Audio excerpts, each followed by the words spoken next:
No one should put this many hours into work. This is not good. And people should not work this hard. They should not do this. It's very painful. Painful in what sense? It hurts my brain and my heart. It hurts. This is not recommended for anyone. I just did it because if I didn't do it, then Tesla, good chance Tesla would die. When my brother and I were starting our first company, instead of getting an apartment, we just rented a small office and we slept on the couch. And we showered at the YMCA, and we're so hot up we had just one computer. So the website was up during the day, and I was coding at night, 7 days a week, all the time. And I sort of briefly had a girlfriend in that period, and in order to be with me, she had to sleep in the office. So work hard, like every waking hour. That's the thing I would say particularly if you're starting a company. And I mean, if you do simple math, you say like, okay, if somebody else is working 50 hours and you're working 100, you'll get twice as much done in the course of a year as the other company. I mean, Tesla really faced a severe threat of death due to the Model 3 production ramp. Essentially, the company was bleeding money like crazy, and just if we didn't solve these problems in a very short period of time, we would die. And it was extremely difficult to solve them. How close to death did you come? Within single-digit weeks. 22 hours a day, or like how many hours? Just working, so 7 days a week, sleeping in the factory. I worked in the paint shop, general assembly, body shop. You ever worry about yourself imploding? Like it's just too much? Absolutely. If you're creating a company or if you're joining a company, the most important thing is to attract great people. So either join a group that's amazing, that you really respect, or if you're building a company, you've got to gather great people. I mean, all a company is a group of people that have gathered together to create a product or service. And so depending upon how talented and hardworking that group is, and the degree to which they are focused cohesively in a good direction, that will determine the success of the company.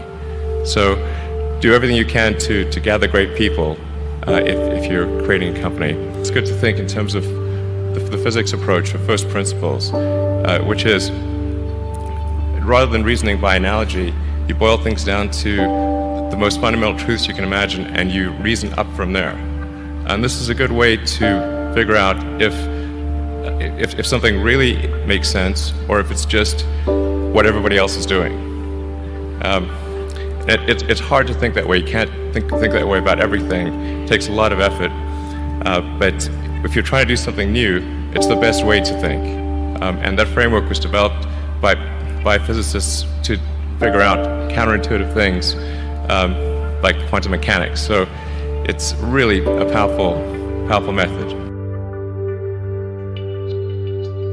Then it's just you have to apply a lot of hours to actually working. So the way I generally do it is I'll be working at SpaceX on Monday, and then Monday night fly to the Bay Area,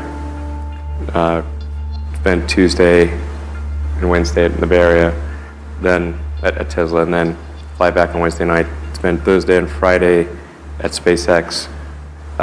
In the last several months, then I would fly back here on a Saturday and either spend Saturday and Sunday at Tesla or spend Saturday at Tesla and Sunday at SpaceX. Just showing up is half the battle. Just, you got to try hard to do it, and don't be afraid of failure. You also need to be rooted in reality. So you shouldn't, it's easy to get high in your own supply. You've got to not be afraid to innovate, but also don't delude yourself into thinking something's working when it's not. Or you're going to get fixated on a bad solution. Don't be afraid of new arenas. You can get a book, you can learn something, and experiment with your hands, and just make it happen. Find a way or make a way to get something done. But I think people can choose to be not ordinary. They can choose to not necessarily conform to the conventions that were taught to them by their parents. So yes, I think it's possible for ordinary people to choose to be extraordinary.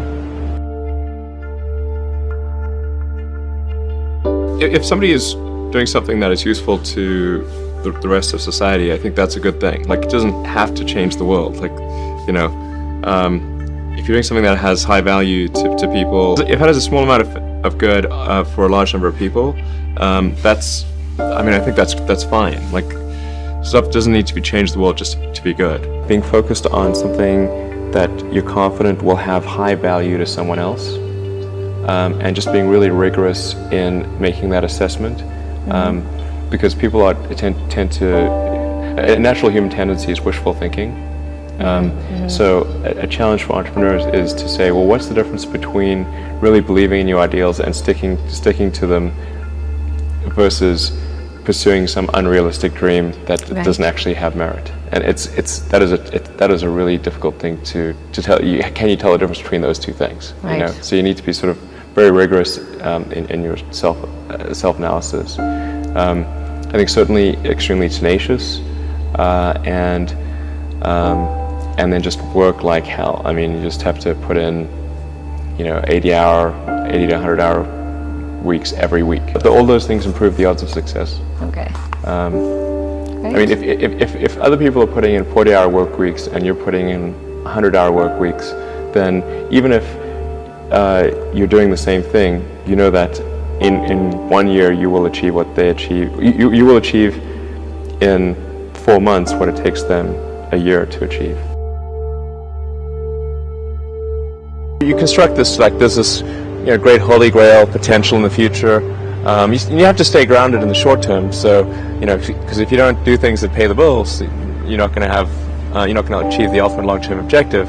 But it's nice to have that sort of holy grail long-term potential out there as an inspiration for coming to work. It's really a mindset. You have to decide, we're going to try to do things differently. Well, provided that they're better. You shouldn't do things differently just because they're different. They need to be different and better. But I think you just have to sort of decide. Let's think beyond the normal stuff and have an environment where that sort of thinking is encouraged and rewarded, and where it's okay to fail as well. Because when you try new things, you try this idea, that idea. Well, a large number of them are not going to work, and that has to be okay. If every time somebody comes up with an idea, it has to be successful, you're not going to get people coming up with ideas. You had that third failure in a row. Did you think, I need to pack this in? Never. Why not? I don't ever give up. I mean, I'd have to be dead or completely incapacitated.